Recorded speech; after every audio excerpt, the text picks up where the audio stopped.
I'm Andrea Foot. Welcome to the Legal Change Agents podcast. Welcome, Fiona. It's great to have you on the podcast. Thanks for having me. A pleasure. You and I have talked much over the years, and I'm excited to hear your thoughts on the topic of change in law firms, a bit of an endless one. It is.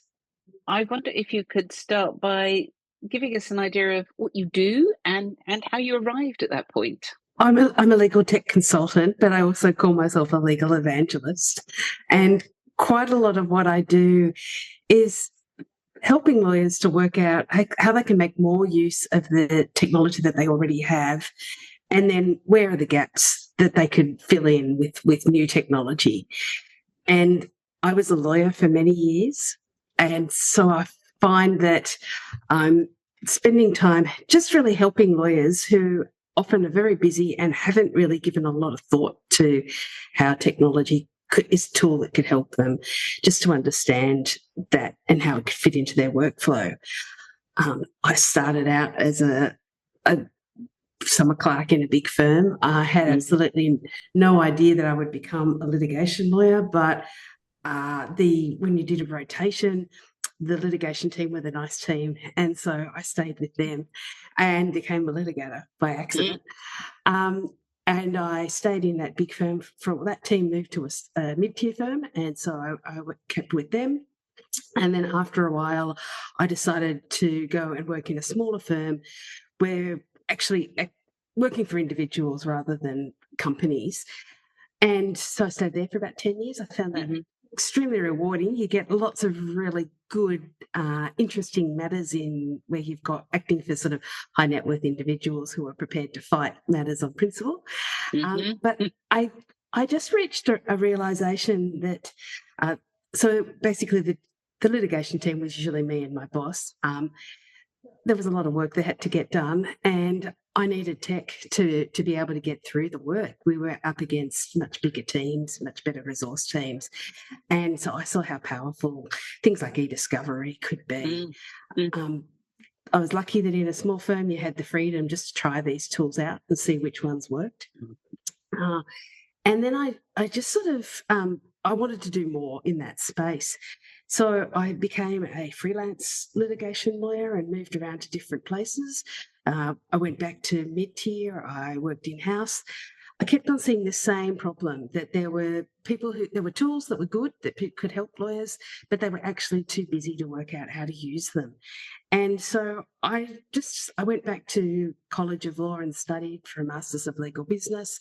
I started talking to people who were running new law businesses, talking about things like value pricing, talking about innovation, how to do change in legal.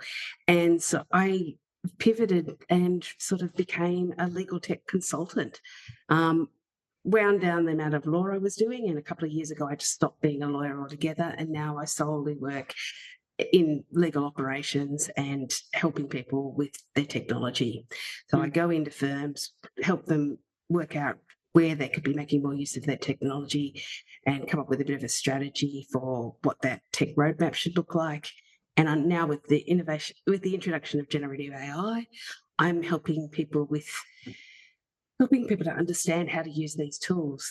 They're easy to use on one level, but just knowing how to use it isn't enough. People need to know why they should use them. And if you can't get that, engage their interest in these tools, then you don't get the adoption and therefore the return on investment that we need. So I'm focusing quite a lot of effort now on that piece of engaging people with these tools. Yeah, that's it. I find your journey very interesting because you are, you're somebody who's been on the front line. You have been you've been the lawyer in the different sizes of firms, so that gives you a really interesting perspective. And there's clearly something in your makeup, mental kind of structure that orients you to being curious about different ways of doing things. What do you think that's about? Do you have a sense of what pushed you into the shift from the lawyer into the consultant path? I think at its heart, I thought that I wasn't having the impact I could have as a lawyer. And for whatever reason, the traditional path to the top in law land had not worked out for me. And so I wanted a different way of having, I work hard. My default is to do a good job. So I didn't want to be working hard and not having any impact. And I felt that the litigation system was a bit broken. I felt really bad recommending to my clients that they sue people because the experience was always so awful. And I really, at its heart, I did want to find something that I believed in a bit more. But that curiosity, but also, and it surprises me no end that from a black letter lawyer that now I'm paid to talk about technology to people. No one is more surprised than me in that transition. But it wasn't one big jump. And I try to talk to people a lot who are interested in legal operations, that it's not, you go from being a lawyer one day to earning the same money in legal operations the other day. It was an up and hill down journey. I had to learn how to be a better public speaker. I had to learn how to, I wrote a book. You have to do a lot of work on yourself to make that sort of a jump. And for me, I felt that if I didn't do that work on myself, I wasn't going to be able to enjoy. I wanted to have work that I enjoyed, and so that became an imperative for me. But I think it's not an imperative for everybody. A lot of people are perfectly happy with their job, and so that making that sort of change is just not something that's appealing to them. Yeah, no, I can certainly agree. That whole career path shift tends not to be step off one bus and onto another. There's often like a good wandery bit in the middle. The desert of reinvention. Exactly. And, liminal space, liminality, that sense of kind of oscillating between, or maybe I need to looking at jobs, looking at the jobs in the old world, thinking maybe I should apply for a few of those. There's a lot of that. Yeah. As you sort of like, it's like monkey bars. I was thinking you're sort of swinging backwards and forwards. So I'm glad to hear you express it really well, and we'll come back to that thought, I think, because the reason one of the reasons I'm doing this podcast is, and you and I have talked about this many times in the past, is that people have been saying, I am one of them, for 40 years, that lawyers and law firms need to change. And then there's often a corresponding kind of call and response. Lawyers need to change, but lawyers are resistant to change, as a sort of like fait accompli. Okay, that's where we're at. Do you have any thoughts on that idea of, what is it that you think the legal sector or law firms should change or could change today that will help them be here in the future? Sounds a bit drama. Yeah. But make them resilient. Look, I know what I think, but I can see why they're not rushing to do it. And I think they need to bring down the billable hour load on people. Not everybody is moving away. There's been calls for moving away from billable hours for years, and that's not something that's got a lot of traction.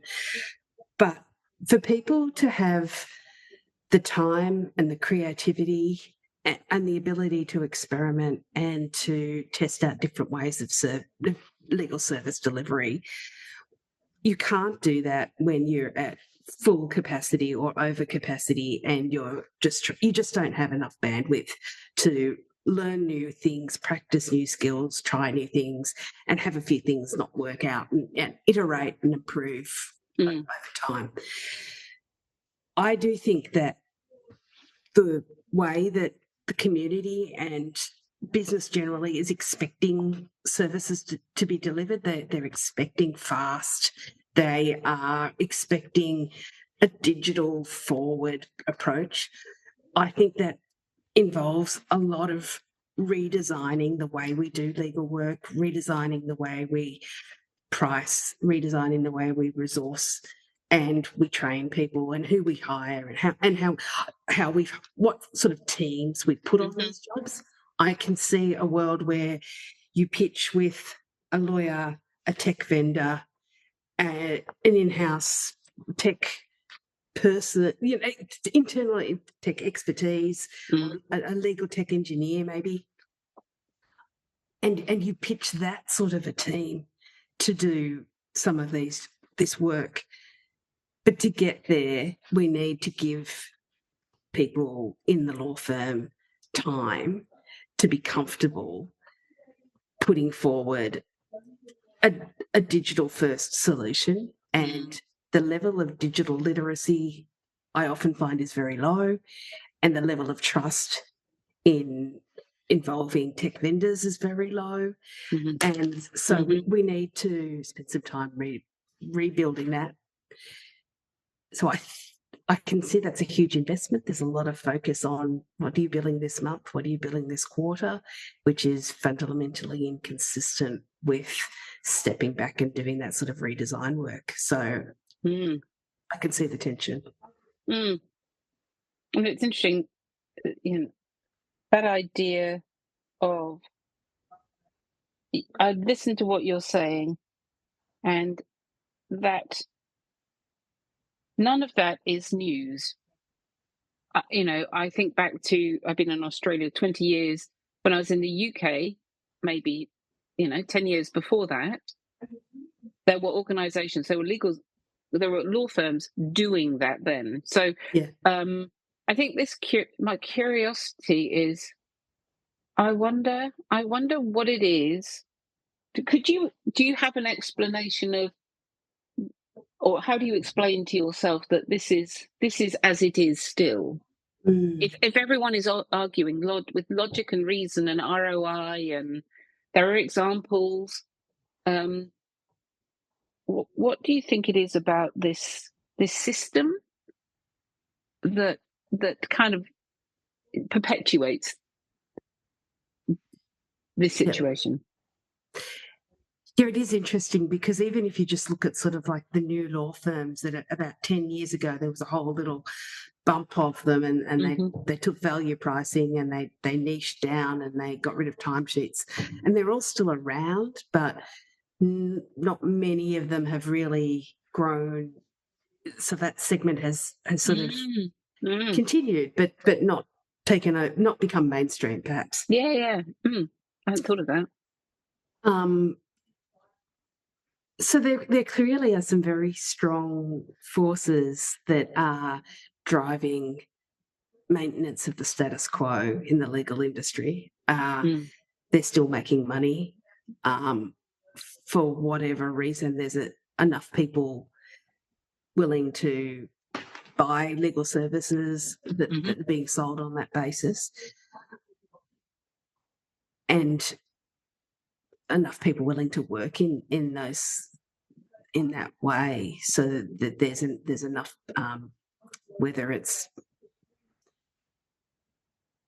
promotion, remuneration, whatever Status, it is, status, whatever that. Yes, status. Yeah. I think also law firms haven't always had external management involved, and so it tends to be very heavily driven by lawyers who have done well out of the system as it works, and they think that continuing that path will also be good for the people, for the rest of for the future of the firm and the people in the firm.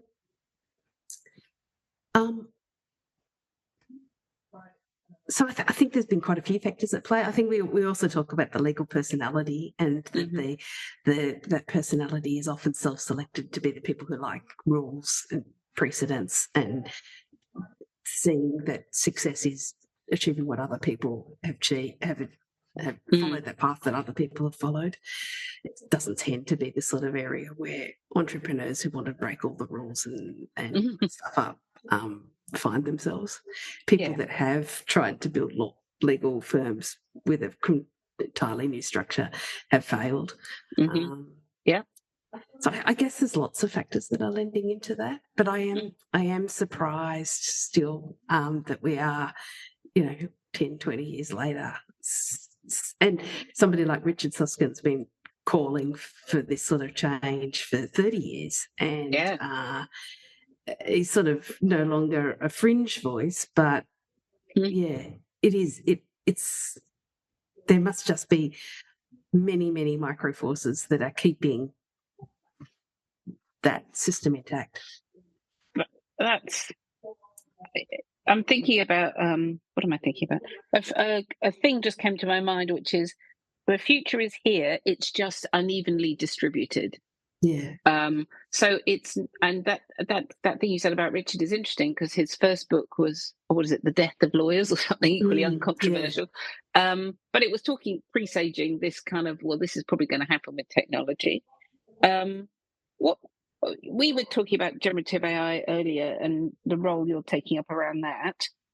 If this is like an example of something that you can put all manner of benefit and use around, and it's less than 2 years old, 2023 it emerged, ChatGPT emerged. How have you seen the market, your clients and community react to it?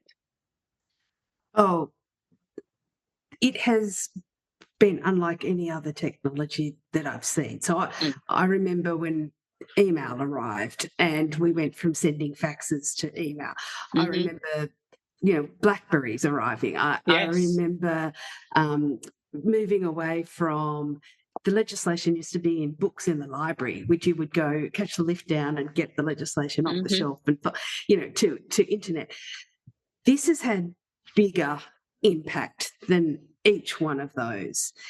And it has caught the popular imagination in a way that none of those have. And it's also caught the attention of our clients. So people are telling me that the clients are saying to them, oh, I've run your advice through ChatGPT and this is what it says. Can you confirm that it's correctly summarized your advice?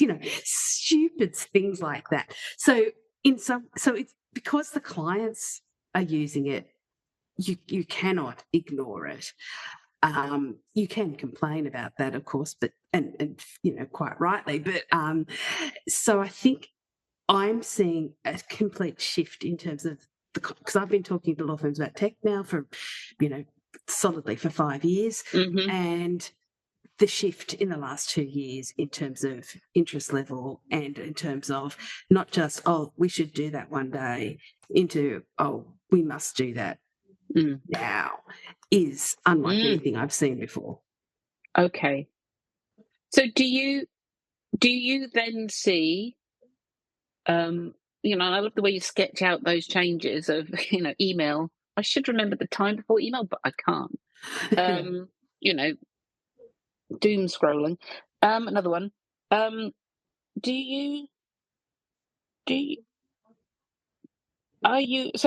we unpick this a bit, because this is what I'm really interested in, it's nuance. Yeah. So 2023, ChatGPT appears. Oh my God, it's amazing. People start submitting cases to courts, all the hallucinations in it, as if the system's adjusting. What do you think? What do you see happening so you get somebody comes to you and says, we want to learn about a law firm, we want to learn about generative AI. What is there a kind of a journey, a typical kind of path that they follow? Yeah. And actually the Gartner hype cycle is being paid out on the slough of despond, whatever it is. So you get the peak of inflated expectations. We're going to press this magic button, it's going to do everything for me. It's actually no, it's really not good at proofreading. You've got Microsoft Word for proofreading, do that. Or, can I press a button, have a statement of claim emerge? Well, why don't you use the perfectly good document automation system that you've built up over 20 years, that you can trust every single time to produce an accurate right document. Yes. Yeah. So we get through that hype. I mean, it's great I think you do have to seize that interest. But then we have to just sort of educate and explain, yes, this is what it's great at. No, this is not going to get you the right results, and get through that. I tried it and it gave me rubbish, and so I'm not going to try it anymore. Absoluteness. Yeah. And so you have to get through into the slough of disappointment or the dip of whatever it is. Reality. And back out onto the plateau of productivity. Yeah. And the hard bit for this is that each individual in your organization will have a slightly different journey through that hype cycle, and you've got to help them through that at scale because they're all interested, and you need to capitalize on that moment, that learning moment. But the use cases for different individuals in your organisation are going to differ, and so you need to be a bit flexible about how they go through that learning journey.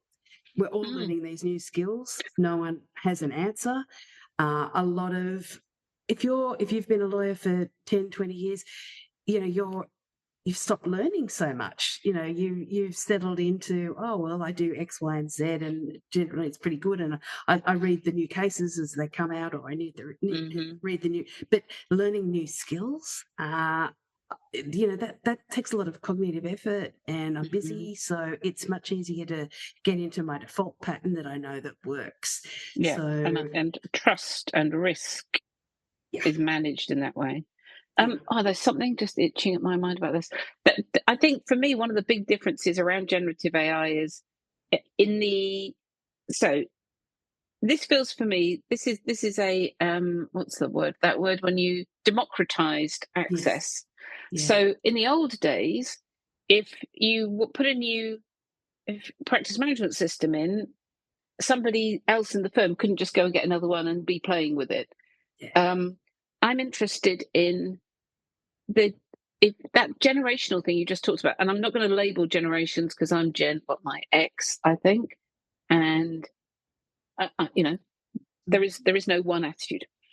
But if what you've said, you've got somebody who organizes a firm, they have a sense of how the control they have over the technology, and yet now somebody can be using it. This idea of ghost tech.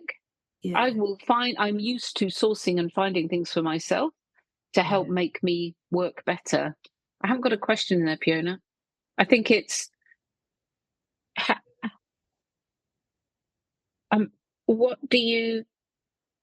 think I'm just pointing out maybe a difference. You may feel as a leader of a law firm that you have control over your technology, but perhaps the shift here is actually you may not know, and you may not want to say that you're using this. Yeah. I think, and consistent studies are showing that somewhere 30, 40% of people are using generative AI tools for work, regardless of whether or not those tools have been approved. And there are huge risks of putting confidential information into unapproved or insecure large language models. So that is a real thing. One other risk, it's not quite ghost technology, but one prediction I've seen is the idea that we will travel around the world with our own digital assistant.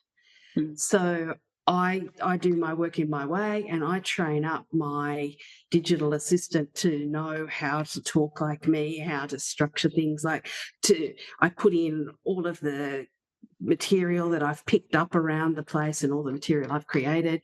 And so when you hire Fiona, you don't just get Fiona in the flesh, but you get Fiona's digital assistant. And what happens in a world, who owns the material that is used? Well, it's another version of Fiona's Hollywood assistant doing a digital Brad Pitt. How does Brad Pitt, who owns that image? And how it's yes, that is absolutely fascinating, that idea. And because clients don't want us to train AIs on their data, and law firms do not want Fiona to train up an AI assistant on all of their precedents. So if you are not allowing people to use these AI tools in a secure environment where you have locked down that, then I think inevitably there will be that sort of siphoning out of that knowledge Yeah, in a way that you can no longer control. Exactly, like the authors and copyright. Write me a book on such and such, and it's fed in books from who owns who actually. How do you even control that? Yeah. This is. I mean, it's a vast topic, and we only have 5 more minutes. But you and I are. I think there must be something in our makeup. There's clearly something in our makeup that goes, yes, but why is it like this? And surely we could.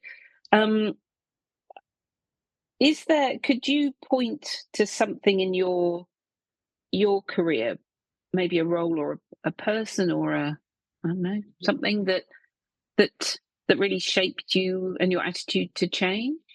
Yeah, it was hanging out with people who were braver than me, but the entrepreneurial type of law firm owner.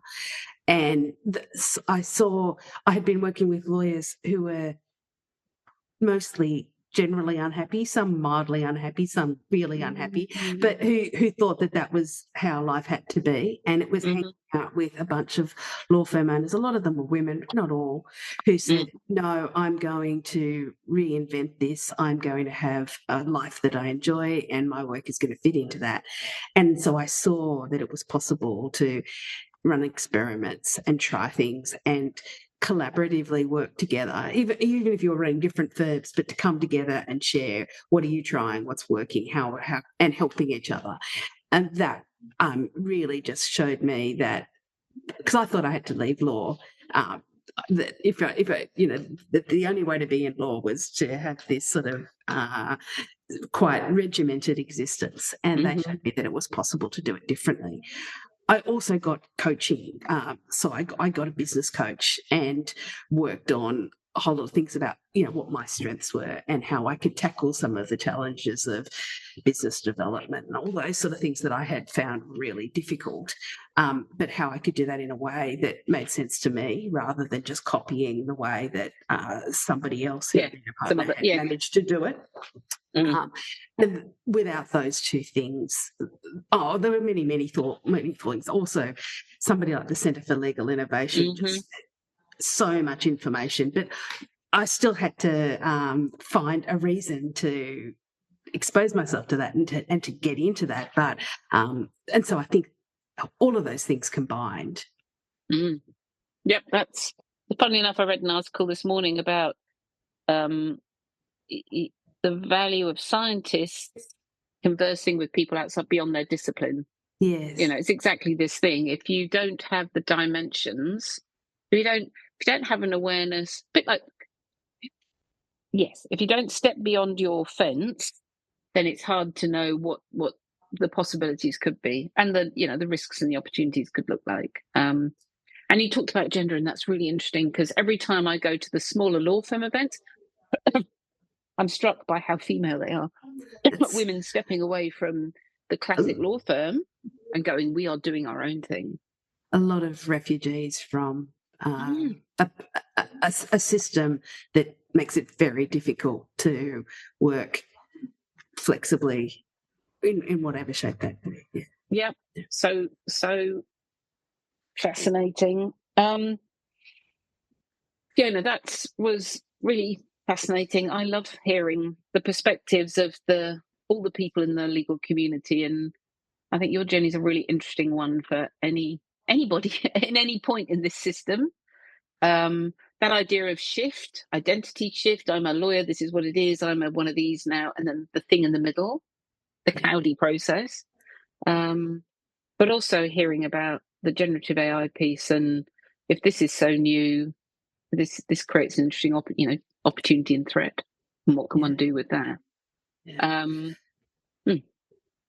But I'm also grateful to have people like you around to help us, Andrea, because this is hard. And doing this involves lots of uncertainty, and having somebody who has expertise in managing that process and can help as a guide. You wouldn't go and try and climb Everest without a guide to get you fit and to keep you going. So Yeah. I think trying to tackle some of these things without looking at the people part of it and without looking at the organisational norms is making it just impossible for it to be a successful transition. Thank you, Fiona. I appreciate that. With that in mind, I'd like to thank you very much. That was, as I expected, fascinating. And I'm sure there's going to be lots of useful stuff for the listeners. So I appreciate you joining me today. Oh, thanks so much. Happy to chat anytime.